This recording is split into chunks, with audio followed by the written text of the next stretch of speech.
Es un placer para mí estar con ustedes. He estado orando por nuestro tiempo juntas y me he gozado realmente con la guía sobre la sierva de Naamán y espero que ustedes hayan podido um, leer la guía y participar con las preguntas. Um, Voy a hacer un pequeño repaso, pero quiero poner, siempre cuando enseño algo, me gusta contestar la pregunta, si fue así en los tiempos bíblicos, ¿cómo puedo vivir la realidad de estos principios en mi vida hoy en día? Entonces, pero vamos a orar primero, ¿no?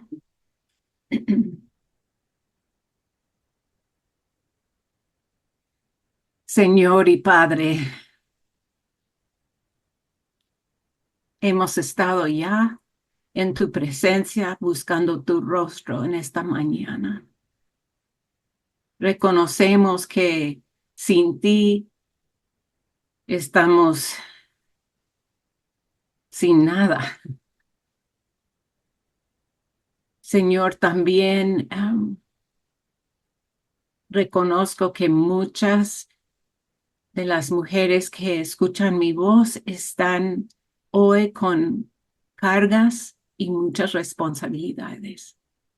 Gracias, Señor, que tú nos vas a llevar por todo el día. Vas a estar no solo junto con nosotras, pero dentro de nosotras, susurrando tu dulce amor, animándonos a seguir con enfrentando todos los desafíos que tenemos.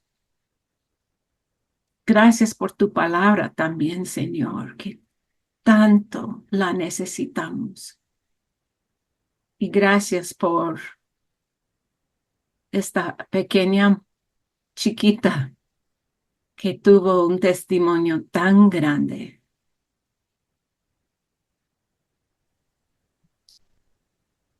Te amamos, Señor, en el nombre dulce del Señor Jesucristo. Amén. Han llegado otras. Sí. Buenos días. Pero no veo Buenos días. muchas. Hola, muy buenos días.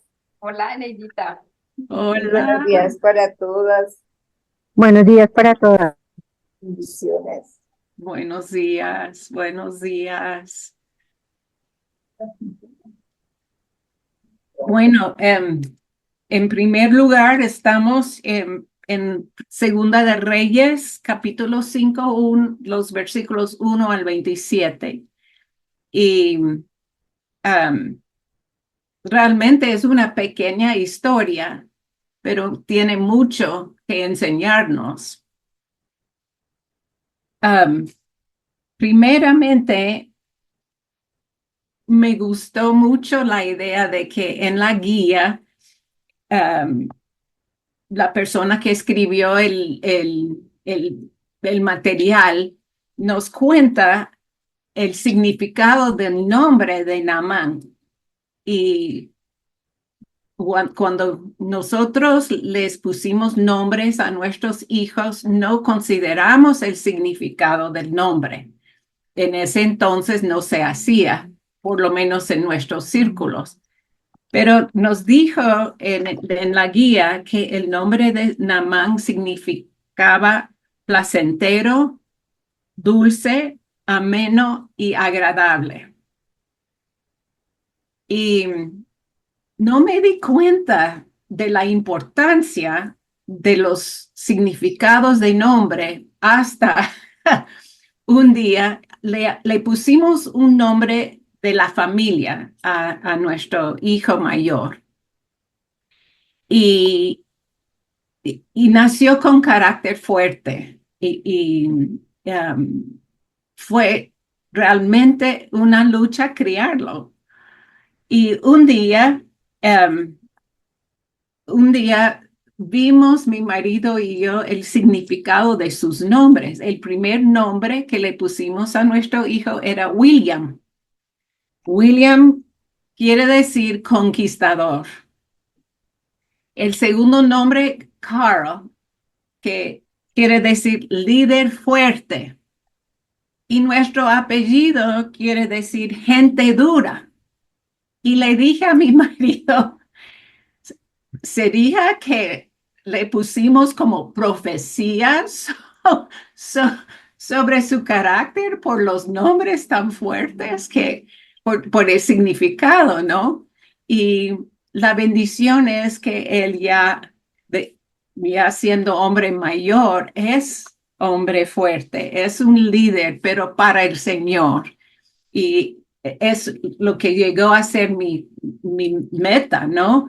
Que con estos nombres, estos significados, él llegaría a vivir, a ser, realizar lo que significa su nombre, pero para el Señor.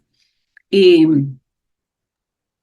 ayer revisé los significados de mi nombre y hubiera podido pasar un día entero viendo qué significa tal nombre y todo.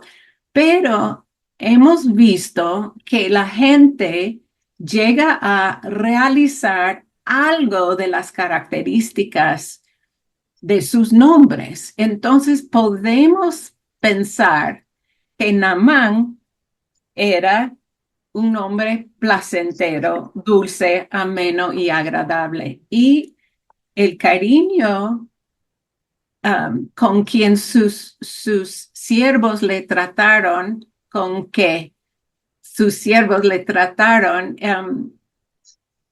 aprueba, ¿no? O sea, apoya el hecho de que seguramente fue un hombre especial. Um, y,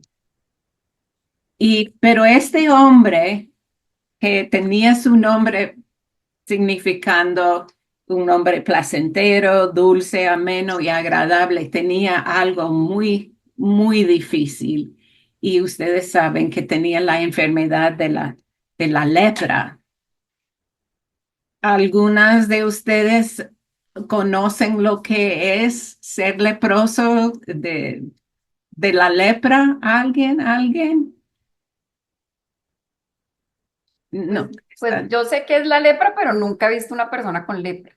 Pero Okay. sé que es algo muy feo porque es algo que una bacteria va consumiendo la carne lentamente y la persona va perdiendo sensibilidad y el olor es horrible. Es Mm. como un estado de putrefacción, pero en vida. Sí, Entonces es algo muy terrible, es muy feo, es una enfermedad, pues a mí me parece muy terrible. sí, sí. Y cuando yo era niña, vivíamos en Taiwán. Creo que las que me conocen ya saben que soy china de nacimiento. Um, y mi papá tenía ministerio con la gente de lepra y habían creado un pueblito para ellos porque es contagioso la lepra. Y, y entonces tenían que aislarse de sus familiares y todo para no contagiarlos. Y como nos dijo la guía, em, eh, el Señor en sus leyes, en el Antiguo Testamento, les enseñó a los israelitas a separarse con la gente de lepra, pero las otras culturas no tenían esta costumbre. Yo me acuerdo de niña um, yéndonos al pueblo de los con lepra y fuimos a la iglesia de los leprosos y me impactó tanto, yo creo que tenía como 8 o 9 años. Y fuimos a la iglesia y no nos permitieron sentar con los demás um, en la congregación porque ellos tenían enfermedades, la enfermedad contagiosa. Entonces tuvimos que sentarnos detrás del pastor y mi papi tenía que predicar este domingo y ver una congregación, gente sin narices, gente con media orejas. El señor que tocó en la trompeta no tenía dedos, solo tocó la trompeta con los nudos de sus dedos. Y, y fue, para una niña pequeña, fue muy impactante ver semejantes personas ver estas personas con semejantes pérdidas físicas y en ese entonces no podía ni considerar las pérdidas emocionales que experimentaron de perder la familia y ellos llegaron a ser una familia entre ellos. Y la lepra que tenía Naamán era algo así, ¿no? No sabemos qué evidencia había, pero todo el mundo sabía que Naamán tenía lepra.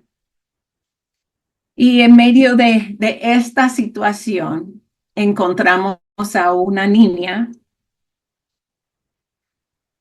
que también estuvo en una situación muy difícil. Um, y tenemos el contraste, ¿no? Del general poderoso, obviamente con una vida de lujo, mucha influencia, y inclusive la Biblia nos cuenta que él ganó, o sea, por la bendición del Señor, él ganó batallas contra los israelitas y el rey, él era el hombre al lado del rey de Siria. Entonces, pero la niña era una niña anónima, no tenemos ni el nombre de ella y estuvo en cautiverio, lejos de su familia, en una cultura ajena. Me imagino que ella también experimentó mucha violencia por haber visto la guerra entre su país y Siria. También como fue llevada como presa, seguramente fue increíblemente difícil. Estuvo ella en una situación desconocida y luego tenía que servir a la mujer de este general tan poderoso, ¿no? Y ella estuvo a la merced de la esposa del general. Pero no notamos venganza en su espíritu, no notamos rencor en ella, no sentimos ningún tipo de resentimiento. Es realmente increíble. Y ella, podemos suponer que por querer tanto al general y su esposa, tenía que compartir una esperanza. Y ella expresa su anhelo en el versículo 3 de Segunda de Reyes 5. Ojalá el amo fuera a ver al profeta que hay en Samaria, porque él lo sanaría de su lepra. No sabemos si esto le costó mucha energía, no sé, no sabemos cuánto le costó atreverse a decir semejante cosa.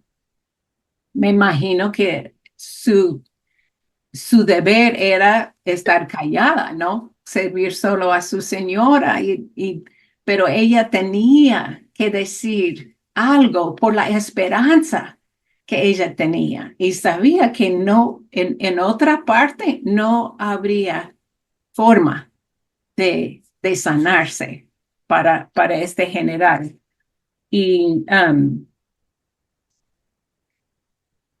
Y me puse a pensar en la actitud de Naamán, este hombre orgulloso con tanto poder, tantos recursos y todo.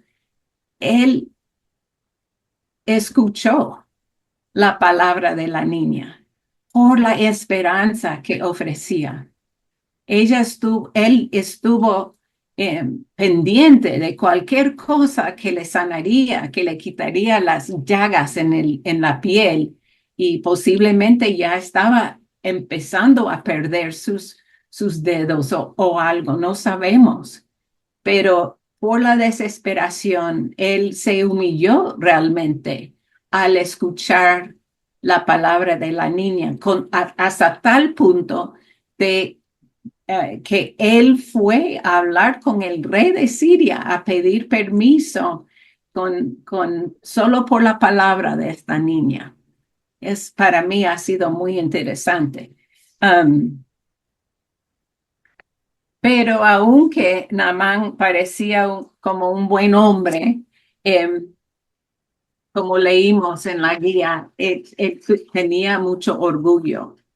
Y era normal, o sea, por todos sus logros, sus victorias en la guerra y tanto, normal, humanamente tenía que, o sea, era normal que tenía tanto orgullo.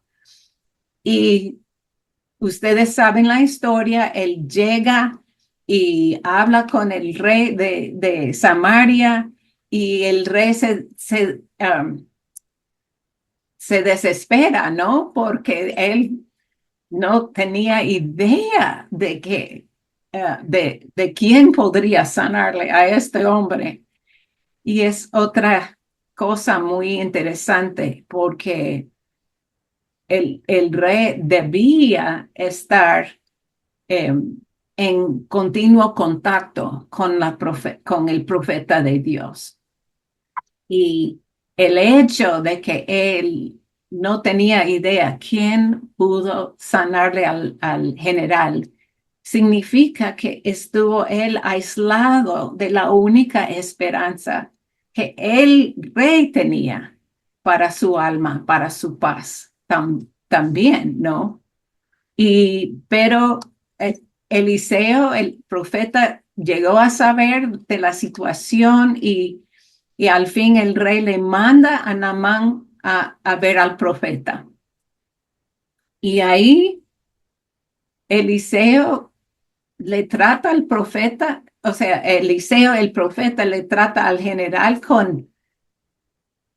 según el general, con una falta de respeto. Ni salió a saludarlo personalmente. Y le dio una tarea muy fea, porque el río de Jordán era un río lleno de lodo, un río feo. Y Naamán, en su orgullo, era un patriota, obviamente, que los ríos en su país eran mucho mejores. Y estoy segura que así fue.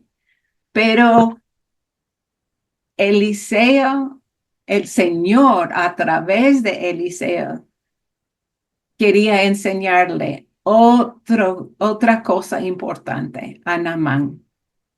Entonces, le manda a ir a bañarse en el río Jordán, y Naamán orgullosamente dijo: ¿cómo voy a hacer semejante cosa? ¿No?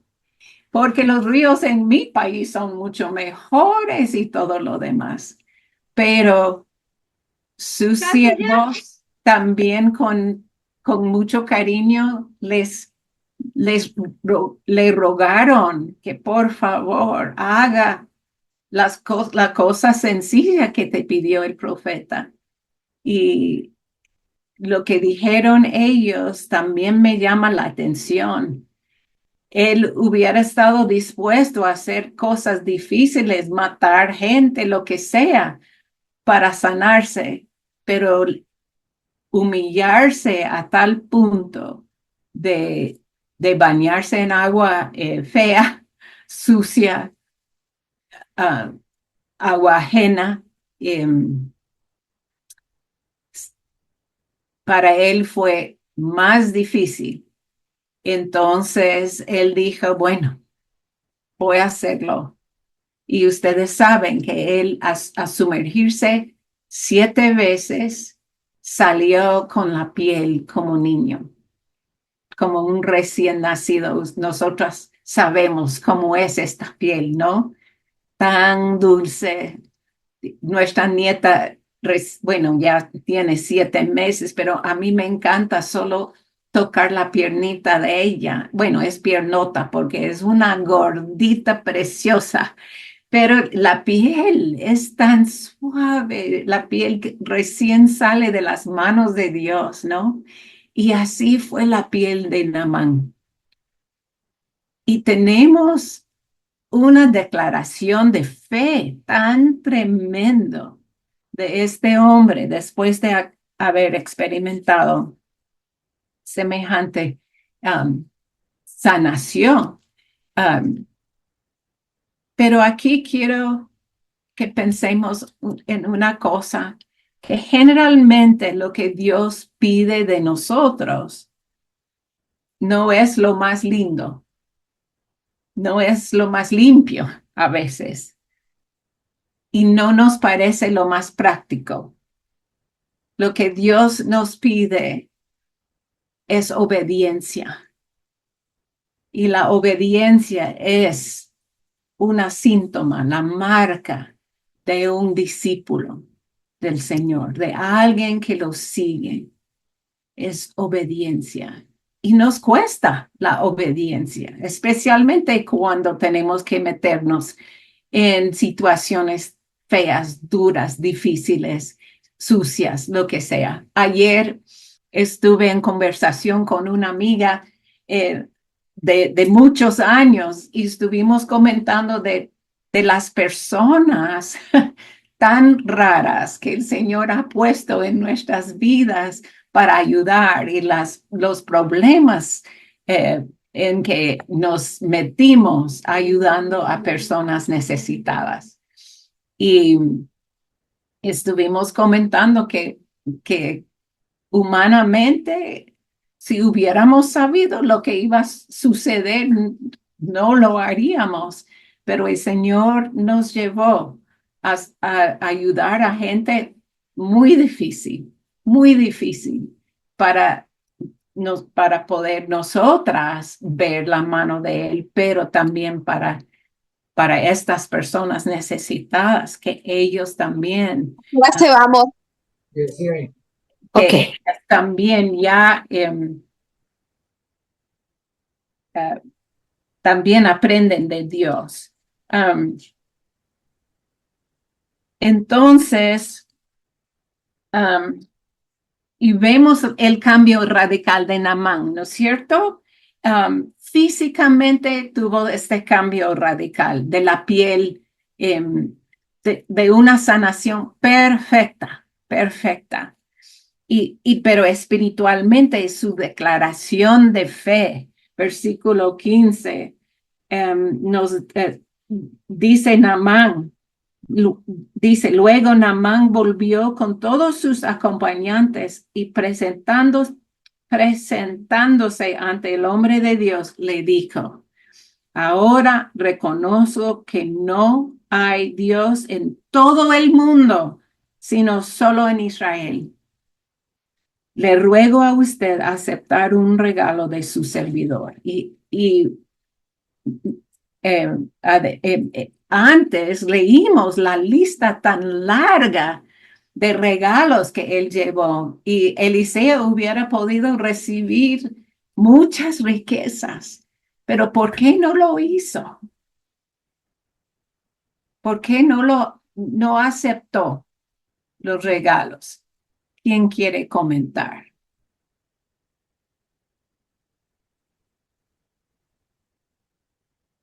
Están muteadas todas, así que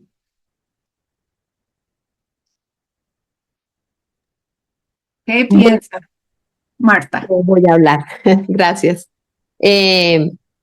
Pues claro, Eliseo no acepta los regalos de Naamán porque eso le iba a quitar gloria a Dios,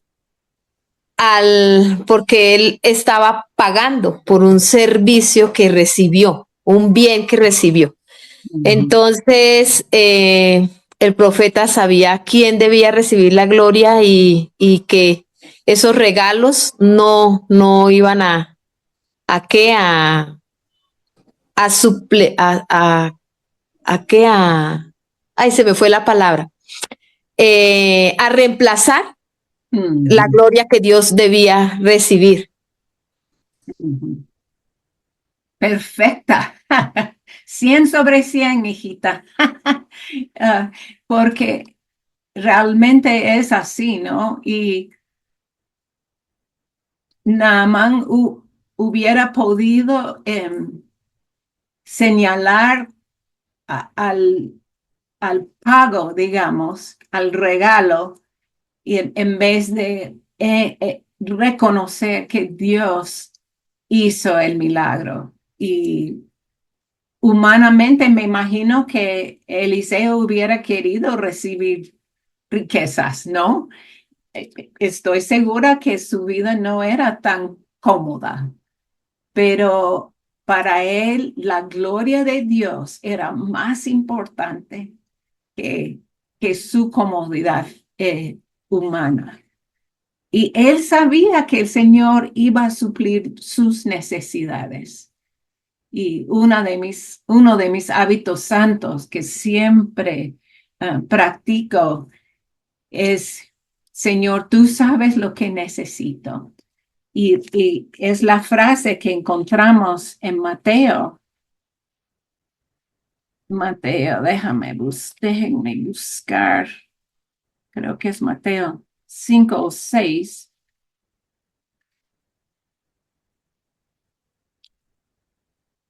que dice,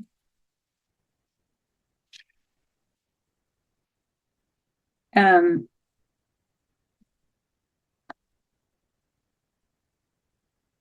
debo buscarlo en mi Biblia en inglés, no encuentro nada en mi Biblia en español, pero dice que el Señor cuida a los pájaros y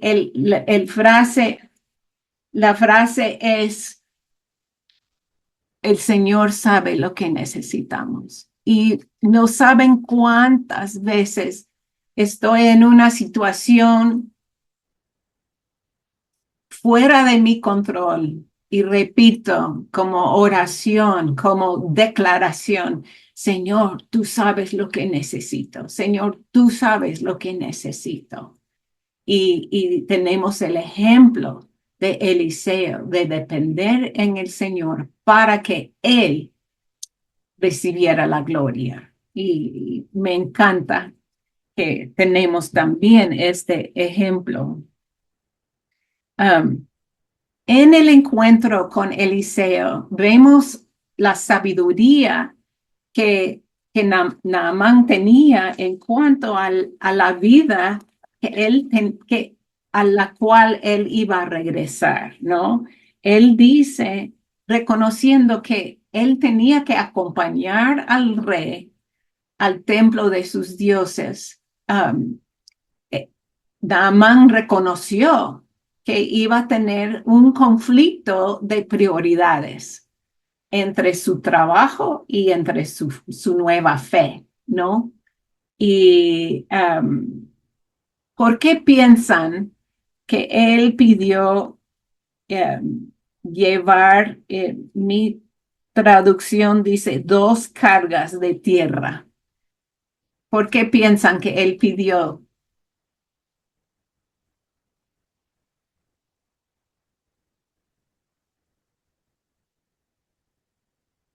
¿Alguien?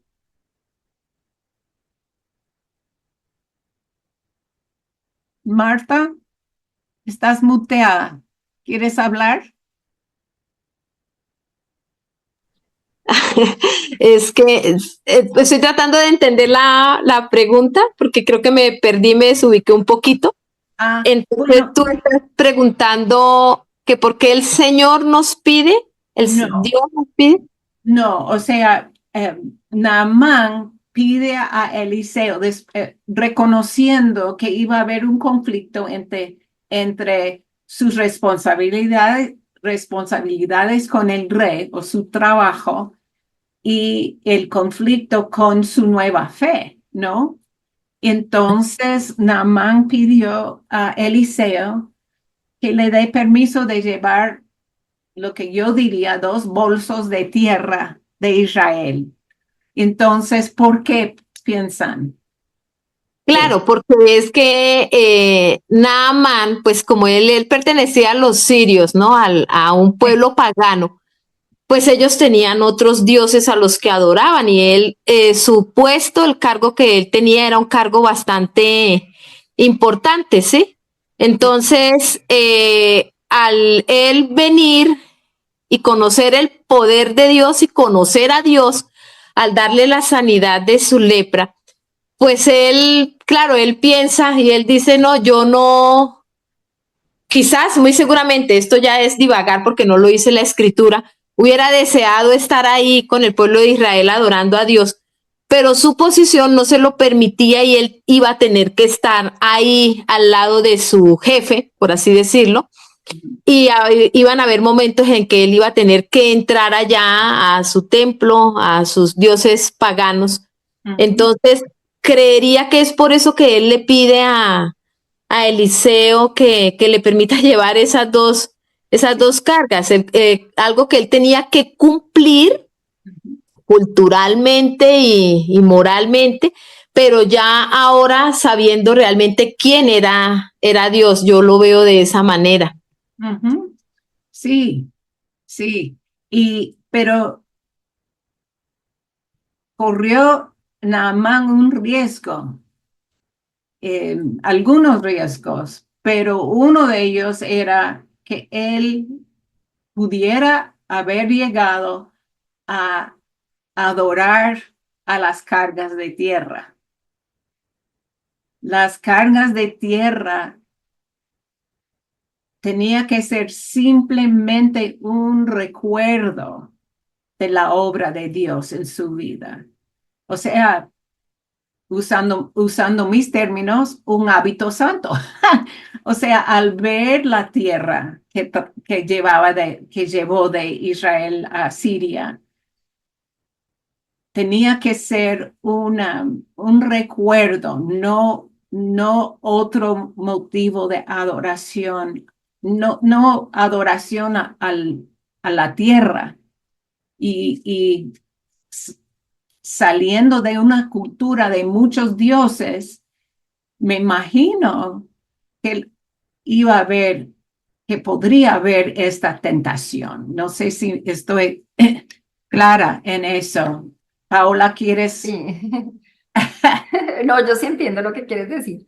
Ajá. Sí, en cuanto a que él quería llevarse algo de la tierra, o sea, recordar algo, o sea, tomar algo, y es que los pueblos paganos normalmente hacían ídolos tan fácil, o sea, hacían ídolos de todo, Sí. o sea, habían, si veían, o sea, hacían sus propias estatuas, incluso los animales para ellos eran imágenes de Sapos, ídolos. mosquitos, lo que sea. Entonces, pero él, él entendió quién era Dios, pero tenía un conflicto con los dioses de su país. Y pienso que creo que cuando uno conoce al Señor, uno también queda con esos conflictos, o sea, uno queda con cosas que trae pues de cuando no conocía al Señor, por lo menos es mi experiencia, o sea, yo creo que el Señor fue limpiándome poco a poco y lo va haciendo, o sea, Dios nos va limpiando lentamente y pienso que pues en ese momento él entendió, hay un Dios y él es el único Dios, Ujú, pero se acordó, ay, pero es que en mi país yo ujú, tengo que trabajar, tengo que ir allá e inclinarme allá. Y creo que ujú, él tenía ese conflicto ahí, pero creo que el Señor se encarga de esas cosas a lo largo de nuestra vida, en la sí, limpieza que necesitamos, porque es un proceso de santificación, no es que inmediatamente estemos ya perfectos, digamos espiritualmente hablando, necesitamos el trabajo del Señor en sí. nuestro carácter. Y el peligro que corremos nosotras también, no solo Naamán, es que Dios nos ha dado muchas bendiciones.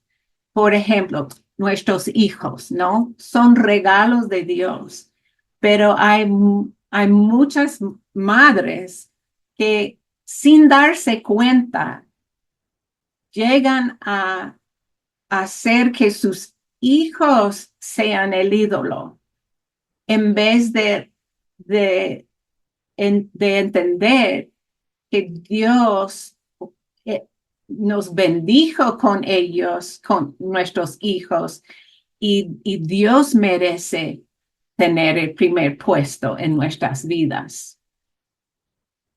¿Sí entienden dónde voy? Hay mujeres que adoran a sus esposos a tal punto, el esposo regalo de Dios, pero en vez de mirar a Dios por lo que Él nos ha dado, llegamos a adorar a nuestros esposos. Ellos llegan a tomar el puesto más alto en nuestras vidas.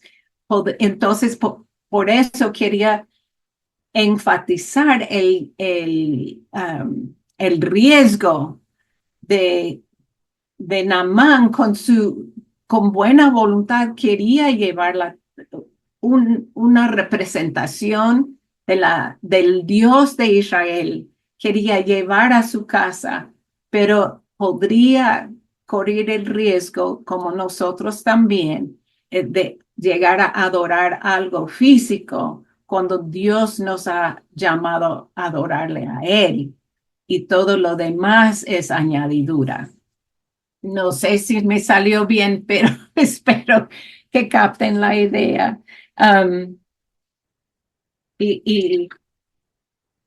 Pero quiero, con el tiempo que nos queda, quiero que nos pongamos en las sandalias de la niña, de esta niña sin nombre,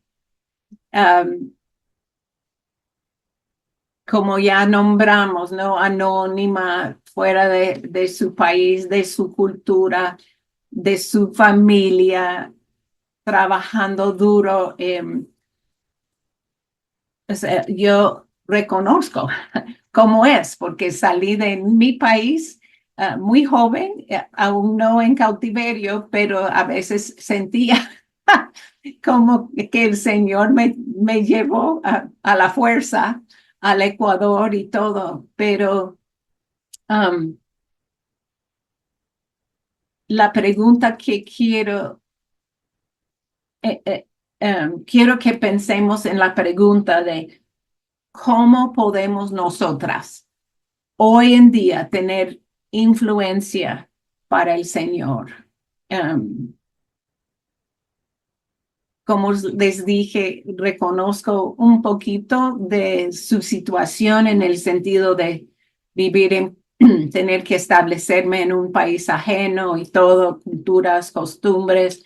Cuando llegamos al Ecuador, después de 9 meses en Costa Rica estudiando español, yo pensé que ya iba a poder lanzarme en el ministerio, y llegué y me di cuenta de que todas las frases que aprendimos en Costa Rica tenían otro significado en Ecuador, y tenía una frustración porque no podía realizar mis responsabilidades de compartir la palabra, ¿no? Entonces, jamás voy a olvidar el día que fui al supermercado con el anhelo de compartir de Cristo, y estuve, o sea, con el coche, dicen ustedes carrito, ¿qué dicen? El carrito de mercado. El carrito del mercado ahí, y pasé por las carnes y ahí vi a los cuilles listos para cocinar. ¿Saben qué es cuy ustedes? Sí.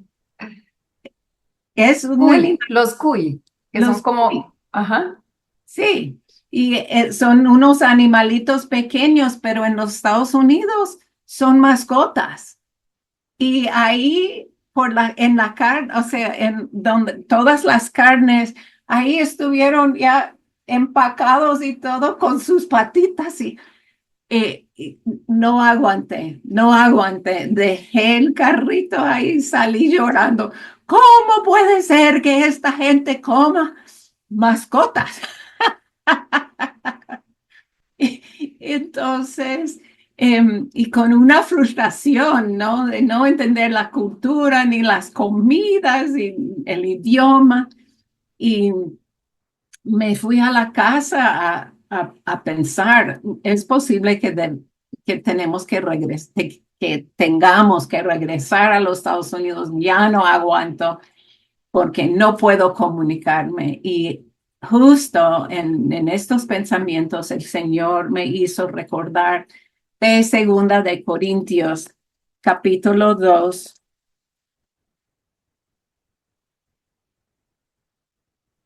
capítulo 2, el versículo 14, la segunda parte dice, por medio de nosotros esparce por todas partes la fragancia de su conocimiento.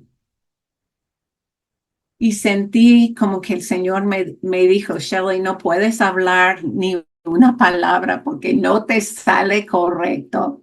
Y hasta ahora, después de 45 años conociendo a este idioma, me sale incorrecto siempre.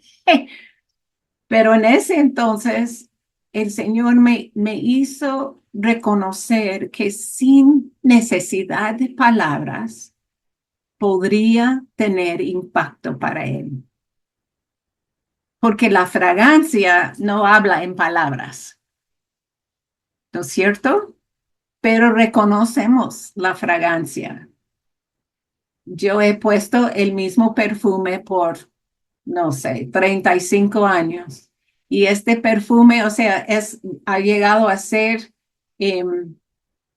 mi, o sea, mis amigas me conocen por mi perfume.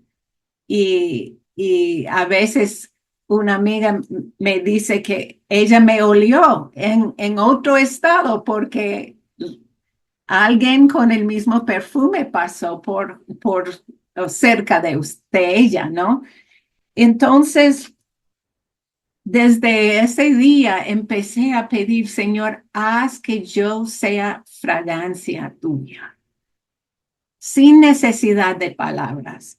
Y ha llegado a ser uno de los propósitos de mi vida, ser la fragancia de Cristo, aún en el mercado, aún en el autobús o el Transmilenio, como que ustedes tienen, ¿no? O sea, podemos ser fragancia de Cristo sin necesidad de palabra.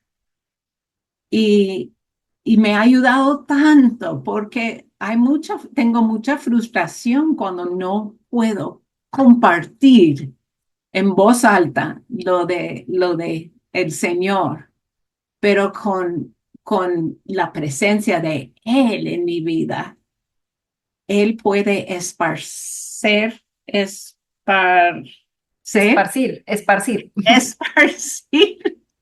Él puede esparcir su fragancia.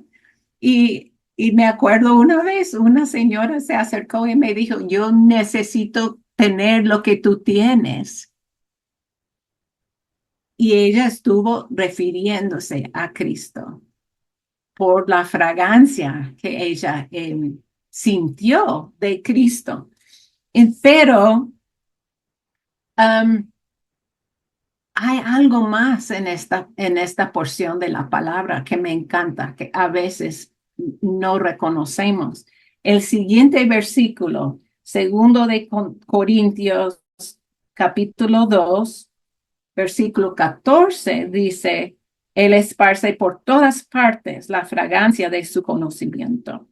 Pero versículo 15 nos dice que para Dios nosotros somos el aroma de Cristo. ¿Qué quiere decir? Para mí, quiere decir que podemos nosotras ministrar al corazón de Dios. Podemos ministrar a Dios oliendo a Cristo. Pero ¿cómo olemos a Cristo? ¿Cómo llegamos a tener esta fragancia?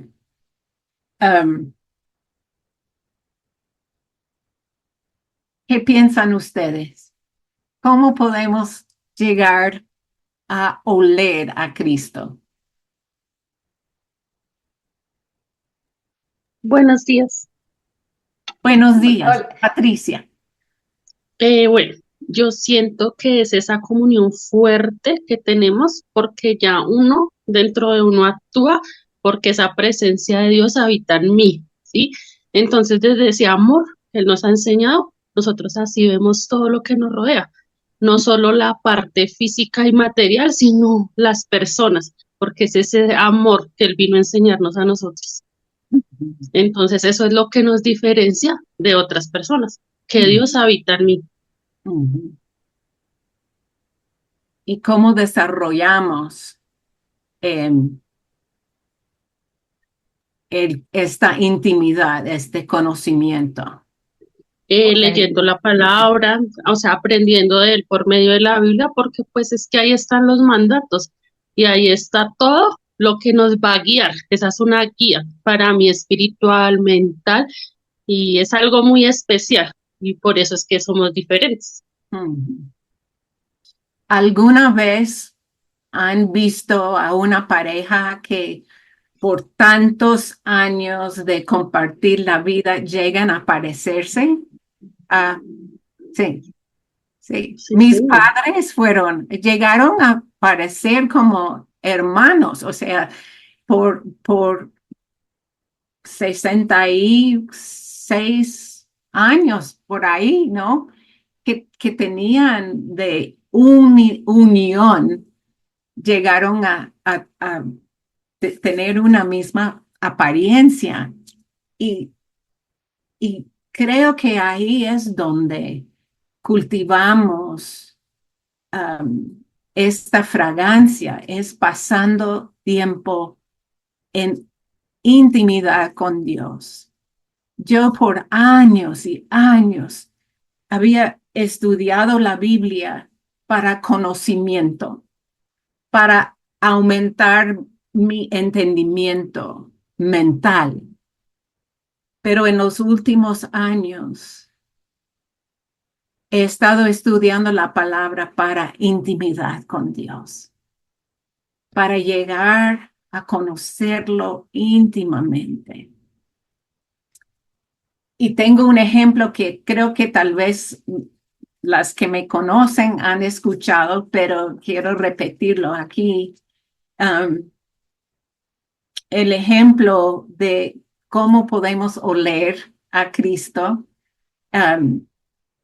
Cuando nuestro hijo mayor venía de la universidad a la casa en las vacaciones, siempre venía con 2 maletas repletas de ropa sucia, porque no le gustó nada lavar su propia ropa. Entonces aguantó hasta venir a la casa a que la mami haga el lavado de su ropa, ¿no? Entonces, para mí fue un placer lavar su ropa, doblarla, volver a empacarla para mandarle de nuevo a la universidad. Y siempre cuando lo llevábamos al aeropuerto y lo despedimos y todo, regresaba a la casa y aunque solo una de la familia había salido, nuestro hijo Carlitos ocupa mucho espacio, no solo físicamente, pero emocionalmente. 4 salimos al aeropuerto, 3 regresamos, pero la casa se sentía vacía, o sea, por la falta de su presencia. Y me acuerdo que subía a su habitación, que ahora es mi oficina, y siempre buscaba algo que que él había dejado, como una camiseta o algo, ¿no? Porque cuando Carlitos está limpio, tiene una fragancia natural que huele solo a Carlitos. Y siempre al extrañarlo, cogía la camiseta, lo que sea, y hacía así. Ah, huele a mi hijo, porque había estado cerca de él, pegado a él. Y al quitarse la camiseta, tenía todavía la fragancia de Carlitos. Y la imagen que tengo es que al pasar tiempo con el Señor en intimidad, cuando subo a las faldas de Dios y empiezo a comunicarme con Él, Él puede hacer así.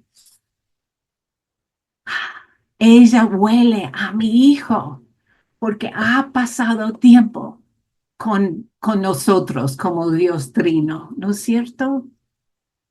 Y esta experiencia mía que repetía muchas veces durante sus años en la universidad, me ha ayudado a tener una idea de cómo es absorber la fragancia de Cristo en intimidad con Él, estando pegado, estando pegada yo a Él. Y a través de esta intimidad voy siendo transformada. Entonces, yo creo que la niña anónima sin poder, por medio de la fragancia de su confianza e intimidad con Dios, pudo impactar no solo a su señora ni a su amo, pero creo que ella impactó a todo el país de Siria sin necesidad de hacer algo grande, sino tener fe en el poder de Dios y ser la fragancia de Cristo en el lugar donde Dios le ha puesto. Y cada una de nosotras estamos puestas en algún lugar que para muchas es muy posible que estén en problemas duras, en dificultades, pero el llamado del ejemplo de la sierva de Naamán es ser la fragancia de Cristo. Y podemos cumplir con este llamado de Dios a nuestras vidas y no solo ministrar a los que están en nuestros círculos, pero ministrar al mismo corazón de Dios. Y mis hijitas, hay poco que tenemos que podemos ofrecer a Dios. Ofrecemos nuestras vidas, ofrecemos nuestras almas, nuestra voluntad y nuestra intimidad con Cristo. Y ese desafío que yo he recibido a través de la sierva de Naamán en su anonimidad, ella impactó a un pueblo entero. Tengo algunas preguntas que me gustaría hacerle, unas preguntas, no muchas, pero Naamán tuvo a Eliseo, quien dio las palabras de Dios. Pero ¿cómo sabemos nosotras que Dios está hablando a nosotras hoy en día?